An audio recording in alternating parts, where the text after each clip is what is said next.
শুনুন শুনুন শুনুন, কাদেরদান, মেহমান, নওজওয়ান সবাই মন দিয়ে শুনুন। আজকে আমি বলতে চলেছি ওয়াইটির স্বনামধন্য, একেবারে রূপে গুণে একদম সেই লেভেলের উচ্চ মাধ্যমিক ফেল শিক্ষিত ডিগ্রিধারী চটি গল্পের রচয়িতার কথা। তো আজকের একটা ভিডিও, সুতপার সকালবেলার একটা ভিডিও দেখলাম, যেই ভিডিওতে আমি দেখলাম এই যে ওয়াইটির যে সর্বক্ষণ ব্যঙ্গ করে, যে নিজে উচ্চ মাধ্যমিক ফেল হওয়ার পরে আরেকজনকে প্রতি সময় একজন MA পাশ করা শিক্ষিত এবং MA বিএড পড়া একটি মেয়েকে, সুতপাকে অল টাইম অশিক্ষিত ডিগ্রিধারী বলে সম্বোধন করেন, সেই শিক্ষিত ডিগ্রিধারীকে নিয়ে আজকে কথা বলবো। পুরনো একটা ভিডিও, আমি ওর ভিডিও দেখি না, আগেও দেখতাম না। রিসেন্ট জবের থেকে আমি সুতপাকে নিয়ে ভিডিও করি, পজিটিভ ভিডিও করি, তবের থেকে আমি ওর ভিডিওগুলো মাঝে সাঝে দেখি, যখন মনে হয় ওকে কন্টেন্ট করব তখন। তো সেখানে কি হয় যে দেখা গেল সুতপা আজকের ভিডিওতে একটা পুরনো ভিডিও চালিয়েছে। এর কালিক কার্তুত সুতপা এমনভাবে বের করে নিয়ে এসছে। কিছুদিন আগে এই মহিলা গেছিল দৌড়াতে দৌড়াতে, ঝাঁপাতে ঝাঁপাতে, হাঁপাতে কোথায়? সুতপাকে টাইট দেওয়ার জন্য, সুতপাকে হিউমিলিয়েট করার জন্য তার হাজবেন্ডের কাছে গেছিল, যে ম্যান টু ম্যান কথা হবে বলে সুতপার বরের কাজের জায়গাকে রিভিল করা এবং সেইখানে গিয়ে তার বরকে হ্যারাস করা, এবং শুধু তাই নয়, তার বরের সঙ্গে তার বরকে মলের ভেতর থেকে বাইরে বের করে নিয়ে আসার জন্য চাপ দেওয়া, তার সঙ্গে ফটো তোলার জন্য বাধ্য করার চেষ্টা করা, এবং তা সেখানে গিয়ে চিৎকার চেঁচামেচি করে তাকে বের করে নিয়ে আসার চেষ্টা করা। এইগুলো করা হয়েছিল একটাই উদ্দেশ্য, কি না, সুতপার বরের কাজটা যাতে, সুতপা বর যেখানে কাজ করে সেখানে যেন কাজটা চলে যায়, সেখানকার লোক যেন সুতপার বরকে কাজের থেকে বের করে দেয়, এবং সুতপা যেন তার বরের কাজ চলে যাওয়ার পরে সেটা একটা অপরাধ বোধ থেকে হোক বা বরের ওই পরিস্থিতি দেখে হোক, তার যেন চ্যানেলটা বন্ধ করে দেয়, সুতপার রুজি রোজগারে যেন ভাটা পড়ে, সুতপার চ্যানেল যেন সুতপা না চালায়। এটাই ছিল উদ্দেশ্য। এবং সেই উদ্দেশ্যটা সেই দিনকে একেবারে ফুলফিল করার জন্য যথারীতি আমাদের এই শিক্ষিত ডিগ্রিধারী কি করে, এই শিক্ষিত ডিগ্রিধারী চলে যায়, তার বরকে নিয়ে, তার পোষ্যটাকে নিয়ে চলে যায় একদম সুতপার বরের কাজের জায়গায়, এবং সেখান থেকে বেরিয়ে একটা লাইভ করে। সেই লাইভে সুতপার বরকে একেবারে যাচ্ছে তাইভাবে হিউমিলিয়েট করে, তাকে নিয়ে ব্যঙ্গ বিদ্রুপ করে, তার পৌরুষত্বের ওপরে প্রশ্নচিহ্ন তোলে, এইগুলো কার্যকলাপগুলো করার পরে যখন সুতপা সেটা নিয়ে থানায় জানাতে বাধ্য হয়, এবং তার বর এতটাই অসুস্থ হয়ে পড়ে যে তাকে হাসপাতালে পর্যন্ত নিয়ে যাওয়া হয়, সেইটাকে পরবর্তীকালে চালনা করা হয় কি না, সুতপা ফেক কেস দিয়েছে, সুতপা মিথ্যে কথা বলেছে, সুতপাকে উল্টো থ্রেট দেওয়া হয়, এমন কিছু ব্যবস্থা তার বরের নামে এবং তার নামে করবে, ওকে ফেক কেস দেওয়ার জন্য, যাতে করে তার বর আর কখনো কোনোদিনও কোনো জায়গাতেই চাকরি না পায়, এবং সেই মলের যে মালিক আছে তারও এই ওকে রাখার জন্য, সুতপার বরকে কর্মচারী রাখার জন্য তাকেও খেসারত দিতে হয়, এমন ব্যবস্থা ও করবে বলে সুতপাকে হুমকি দেয়। এবার বক্তব্য হচ্ছে যে দীর্ঘ 1.5 বছর, একটা দুটো না, দীর্ঘ 1.5 বছর ধরে দুটো চ্যানেল খোলা হয় এবং যেই চ্যানেলের প্রধান ভীতি হচ্ছে সুতপার পিণ্ডি চটকানো, সুতপার মাকে নিয়ে, সুতপার বাবাকে নিয়ে, সুতপার 14 গোষ্ঠীকে নিয়ে নোংরা থেকে নোংরা কথা বলা, সুতপার মানে কি বলবো স্বামীকে নিয়ে কখনো পার্ক স্ট্রিটের মোড়ে দাঁড় করানো, কখনো তাকে দিয়ে দেহ ব্যবসা করানো, কখনো তার পৌরুষত্ব নিয়ে প্রশ্ন তোলা, কখনো তার পুরুষাঙ্গ নিয়ে ব্যঙ্গ বিদ্রুপ করা, নানান রকম কার্যকলাপ এই চ্যানেলটি থেকে শুরু হয়। সেখানে দাঁড়িয়ে দীর্ঘ 1.5 বছর ধরে টানা একভাবে দুটো চ্যানেল থেকে সুতপাকে নিয়ে নোংরা থেকে নোংরা ভিডিও, সুতপা এবং সুতপার হাজব্যান্ড দুজনকে নিয়েই নোংরা থেকে নোংরা ভিডিও আপলোড করা যখন হতে হতে চরম লেভেলে চলে যায়, সেই সময় সুতপার দুটো ভিডিও এই চ্যানেলটির বিপক্ষে করে, দুটো ভিডিও। এবং সেইখানে সুতপা তার নন্দাইয়ের সঙ্গে তার একটা সম্পর্ক, নন্দু ফন্দুর একটা সম্পর্কের কথা ওয়াইটিতে জানা যায়, সেইটা নিয়ে কথা বলে এবং তার ফলস্বরূপ একটা কথা সে বলে, একটা এটিএম কার্ডের কথা বলে এবং যেটা নিয়ে এই মহিলাটি কি করে দৌড়াতে দৌড়াতে ঝাঁপাতে চলে যায়, একদম গিয়ে সুতপার নামে একটা কেস ঠুকে আসে যে কি না তার বাচ্চার জন্মবৃত্তান্তের ওপরে প্রশ্নচিহ্ন এনেছে। এবং সুতপা এই ব্যাপারটা নিয়ে প্রত্যেকেই সুতপাকে একেবারে সুন্দরভাবে ওয়াইটির মার্কেটে দোষারোপ করে একেবারে ডাইনিতে প্রমাণ করে দিয়েছে যে সুতপা কোনো কারো সন্তান নিয়ে কথা বলার অধিকার সুতপার নেই। সুতপা অপয়া, সুতপা কুলক্ষণা, সুতপা কুলটা, কালনাগিনী, কাজেই সুতপার কারো সন্তান নিয়ে কোনো রকম কথা বলার অধিকার সুতপার নেই। সুতপার না হওয়া বাচ্চাকে নিয়ে বলার অধিকার প্রত্যেকের আছে। সুতপার না হওয়া বাচ্চাকে নিয়ে মানে নোংরা থেকে নোংরা কথা, কোনোদিনও তোর পেট ফুলবে না, পেটে নোংরা নিতে পারবি না, তোর মানে ওর নাম কি বলে বিছনার নোংরা পেটে নিয়েই তোর চলে যাবে, কোনোদিনও পেট ফুলবে না, বাচ্চার জন্ম দিতে পারবি না, যতবার বাচ্চা আসবে ততবার গর্ভের বাচ্চা গর্ভেই আসবে, গর্ভেই মরবে, এই ধরনের কথা এই মাকে কিন্তু বলা যায় যেহেতু তার বাচ্চার জন্ম হয়নি। এবার এই মহিলার বক্তব্য, আমি তোকে বলেছি তোর চরিত্র নিয়ে কথা বলেছি, নোংরা কথা তোকে যেমন বলেছি তুই আমাকে নিয়ে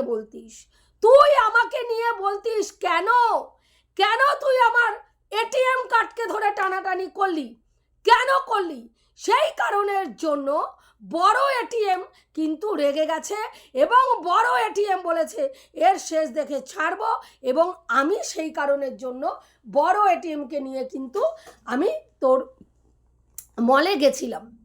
এবার সেখানে আজকের ডেটে একটা ভিডিও, এই গুণধর কন্টেন্ট ক্রিয়েটারেরই একটা ভিডিও সুতপা তার চ্যানেলে চালালো, যেটা অনেক পুরনো কাসন্দি, অনেক পুরনো গল্প, যেই গল্প নিয়ে যেই কাল্পনিক চরিত্র, একাধিক কাল্পনিক চরিত্র সেই সময় কোনো একটা সময় অনেক চ্যানেল অনেক একাধিক গল্প নিয়ে কাজ করেছিল, তার মধ্যে আমাদের এই শিক্ষিত ডিগ্রিধারীও কিন্তু ছিল যে একটা কাল্পনিক চরিত্রের রচনা করেছিল। কাল্পনিক চরিত্রটা কি? কাল্পনিক চরিত্রটা হচ্ছে মনিকা এবং ব্যর্থ। মনিকা এবং ব্যর্থ নামে দুটো ছেলে এবং মেয়ের মধ্যে ভালোবাসা তৈরি হয়। ব্যর্থ ছিল বিবাহিত পুরুষ, মনিকা ছিল একটা আনম্যারিড মেয়ে, তার সঙ্গে রিলেশন হয় এবং সেখানে গিয়ে যেহেতু ব্যর্থ তার বউয়ের কাছ থেকে ভালোবাসা, কোনো সুখ, শারীরিক মানসিক কোনো সুখই পেত না, সেই কারণের জন্য মনিকার ওপরে আসক্ত হয়ে পড়ে এবং মনিকাকে ভালোবাসে। সেইখানে গিয়ে পার্কে গিয়ে তারা ওখানে মেলামেশা করে, তার সঙ্গে সর্বকিছু হয়ে যায়। হ্যাঁ, এবং সেইখানে সর্বকিছু হয়ে যাওয়ার পরে মনিকা কিন্তু প্রেগনেন্ট হয়ে যায়। এবার এমতো অবস্থায় মনিকা যখন প্রেগনেন্ট হয় তখন ব্যর্থ তাকে প্রেশার করে এই বাচ্চাটাকে নষ্ট করে দিতে, কারণ ব্যর্থ বিবাহিত ছিল। সেই কারণের জন্য মনিকা তখন বলে, তুমি কেন আমার জীবনটাকে নষ্ট করলে, কেন তুমি এই কাজটা করলে। তারপরে ব্যর্থতাকে বোঝায় এবং ফেসবুকে একজনকে ফ্রেন্ড রিকোয়েস্ট পাঠাতে বলে। ব্যর্থ যেহেতু বিয়ে করতে পারলো না, সে বিবাহিত, তাই সে কি করলো, মনিকাকে ফেসবুকে একজনের সঙ্গে আলাপ করতে বললো, ফ্রেন্ড রিকোয়েস্ট পাঠাতে বললো। মনিকা তার কথা মতন বাচ্চা ওষুধ খেয়ে নষ্ট করলো এবং এবং সেইখানে গিয়ে কি করলো, বাচ্চাটাকে অ্যাভয়েড করার পরে ওইখানে তাকে ফ্রেন্ড রিকোয়েস্ট পাঠালো। ফ্রেন্ড রিকোয়েস্ট পাঠানোর পরে সে অ্যাকসেপ্ট করলো এবং এদের মধ্যে একটা বন্ধুত্ব সুলভ সম্পর্ক হলো, তারা দেখা সাক্ষাৎ করলো। এইবার কি হলো, সেই ছেলেটারও একটা চারিত্রিক একটা দোষ ছিল। সে পাড়ার মহিলাদের দেখলেই একটু ছুক করতো, তাদের সঙ্গে একটু ইন্টিমেট হওয়ার চেষ্টা করতো। এরকমই কোনো একজন মহিলার সঙ্গে ইন্টিমেট হতে চেয়েছে এবং পাড়ার লোকরা হাতে নাতে ধরে ফেলে একেবারে রাম বাইনট দিয়েছে এবং সেই রাম বাইনটের পরে কি হয়েছে, তার দুটো পা তাকে মেরে ল্যাংড়া করে দিয়েছে এবং তার পা দুটো নষ্ট হয়ে গেছে। এমতো অবস্থায় তখন মনিকাকে ব্যর্থ বলে যে তুমি একে বিয়ে করো, তুমি যদি একে বিয়ে করো, তাহলে এ ছিল ব্যর্থর শালা এবং যদি তুমি একে বিয়ে করো তাহলে তুমি কি করবো, আমি তোমাকে সবসময় চোখের সামনে দেখতে পারবো। এবং সেই ভেবে তখন মনিকা একে বিয়ে করে এবং মনিকাকে বোঝানো হয়, যদি তুমি আমাকে বিয়ে করো, একে বিয়ে করো, এ তো পা দুটো নষ্ট হয়ে গেছে, এ আর কিছু করতে পারবে না, তাহলে আমি সর্বসুখ তোমাকে দেব, তোমার অসুবিধা হবে না। তখন মনিকা চিন্তা করে এই পুরুষটিকে বিয়ে করে এবং এই ব্যর্থর শালাকে বিয়ে করে এবং ব্যর্থর শালাকে বিয়ে করার পরে মনিকা তখন ওই বাড়ির বউ হয়ে যায় এবং এই ব্যর্থর শালাকে নিয়ে ট্রিটমেন্ট করার নাম করে ব্যর্থর শালা এবং তার এই মনিকা তিনজনে মিলে একটা দূরে কোথাও যায় চিকিৎসা ডাক্তার দেখানোর জন্য, সেখানে নাইট স্টে করতে হবে। তখন ব্যর্থ তার শালাকে কি করে কড়া ডোজের ঘুমের ওষুধ দেয় এবং কড়া ডোজের ঘুমের ওষুধ দেওয়ার পরে শালা যখন ঘুমিয়ে পড়ে তখন পাশের ঘরে নিয়ে গিয়ে মনিকাকে ব্যর্থ ঘাপাঘাপ করে এমন ঘাপাঘাপ করে মনিকা প্রেগনেন্ট হয়ে যায় এবং তার ফলস্বরূপ একটা ফুটফুটে বাচ্চার জন্ম হয়। আজকে এর কাল্পনিক চরিত্রে সুন্দরভাবে একটা বাচ্চাকে অবৈধভাবে সমাজে প্রেজেন্ট করে, একটা অবৈধভাবে কিভাবে একটা বাচ্চার জন্ম বৃত্তান্তকে বিশ্লেষণ করে একটা অবৈধ বাচ্চার জন্ম দিয়ে সেই বাচ্চার জীবনটাকে নষ্ট করে। তারপরেই সেই মহিলা তার বাচ্চার তার বাচ্চাকে নিয়ে কোনো কথা বলার জন্য আবার আরেকজনের নামে কেস করে, ভাবুন। এবং এই মহিলাই দিনের পর দিন সুতপাকে ডিগ্রিধারী অশিক্ষিত বলার সাথে বারবার বহু ভিডিওতে বলেছে সুতপা পড়াশোনা করেনি, সুতপা পড়ার বইয়ের জায়গায় চটি গল্প পড়তো, স্কুলে চটি বই নিয়ে যেত এবং চটি গল্পেও এতটাই আসক্ত ছিল যেই কারণের জন্য সুতপা কোনো সম্পর্ককে সম্পর্কের চোখে দেখে না। কি করে, মায়ের সাথে ছেলেকে শোয়ায়, ছেলের সাথে মাকে শোয়ায়, মেয়ের সাথে বাবাকে শোয়ায়, এই সব কাণ্ড কারখানা সুতপা করে। অথচ দেখুন এই মহিলা দিনের পর দিন সুতপাকে তার বান্ধবীর ছেলে এবং তার ভাগনা দুজনেই সুতপার কাছে সন্তান তুল্য দুটো ছেলে, সেই সন্তান তুল্য দুটো ছেলেকে নিয়ে দিনের পর দিন সুতপার সঙ্গে অবৈধ রিলেশনে লিপ্ত করে। চটি গল্প বলার কে এত সুন্দরভাবে চটি গল্প রচনা করতে পারে আপনারা বলুন। আজকে আপনারা বলুন যে চটি গল্পের রচয়িতা আপনারা কাকে বলবেন, সুতপাকে বলবেন নাকি এই মহিলাকে বলবেন? এত সুন্দর চটি গল্পের বিশ্লেষণ, চটি গল্পের এত সুন্দর বিশ্লেষণ আমি সত্যি শুনে অবাক। শুনে অবাক, এত সুন্দরভাবে বিশ্লেষণ করে আজকে আমার বাচ্চার জন্ম বৃত্তান্ত, আমার বাচ্চার জন্মে নিয়ে প্রশ্ন তুলেছে, আমি এর শেষ দেখে ছাড়বো বলে হেদিয়ে মরছে। অথচ দিনের পর দিন সুতপাকে তার ভাগনা, সুতপার সন্তান তুল্য ভাগনার সাথে দিনের পর দিন শুইয়ে সেই ছেলেটার ভবিষ্যৎ নষ্ট করেছে। আজকে সুতপার ননদ গিয়ে যদি প্রশ্ন করে, কারণ সুতপার মুখে শুনেছি সুতপার ননদ এই ওয়াইটির নোংরামিটা নিতে পারেনি, কারণ তারা সমালোচনার জগতে থাকে না, সমালোচনা বোঝে না, সমালোচনা নিয়ে আলোচনাও করে না। সেখানে তার মানে কি বলবো, ননদের বক্তব্য ছিল যে তুমি ভিডিও করছো, সেখানে কেন আমার ছেলেকে টেনে এনে এইভাবে নোংরা অ্যালিগেশন দিয়ে আমার ছেলের ভবিষ্যৎটা নষ্ট করা হচ্ছে, এটা আমি মানতে পারছি না। এবং সেটা সে মানেনি বলে সুতপার সঙ্গে তার একটা সময় মনোমালিন্য হয়, কারণ তার ছেলের চরিত্রে কালিমা লিপ্ত করা হয়, তার ছেলের ভবিষ্যৎটাকে অন্ধকার করে দেওয়া হয়। যেই ছেলেটা সেই সময় পড়াশোনা করছিল, যেই ছেলেটার মানে বিয়ে শাদির ব্যাপার রয়েছে, সেই কারণের জন্য তার বাড়ির লোক কিন্তু এটা মেনে নিতে পারেনি, এবং সেই জন্য সুতপার সঙ্গে তার ননদের সম্পর্ক বহু দিন খারাপ মানে পরিস্থিতিতে ছিল। এবার কিন্তু সুতপার মানে কি বলবো, ভাগনার জীবনটা নষ্ট করার সময় একবারের জন্য চিন্তা করেনি। সুতপার বান্ধবীর ছেলে, সেও একটি বাচ্চা ছেলে, সেই ছেলেটারও চরিত্রের ওপরে কালিমা লিপ্ত করে একটা প্রশ্ন চিহ্ন ঝুলিয়ে দিয়েছে।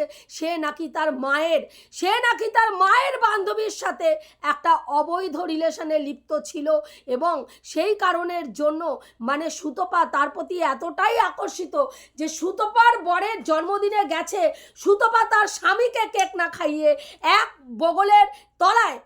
বগলের তলায় তার বান্ধবীর ছেলেকে রেখেছে, আরেক বগলের তলায় তার ভাগনাকে রেখেছে, এবং দুইজনের হাত ধরে কেক কেটেছে, এবং তারপরে সেই কেক স্বামীকে না খাইয়ে আগে তার ভাগনাকে এবং তার বান্ধবীর ছেলেকে কেক খাইয়েছে, তারপরে গিয়ে তার স্বামীকে কেক খাওয়ানোর কথা মনে পড়েছে।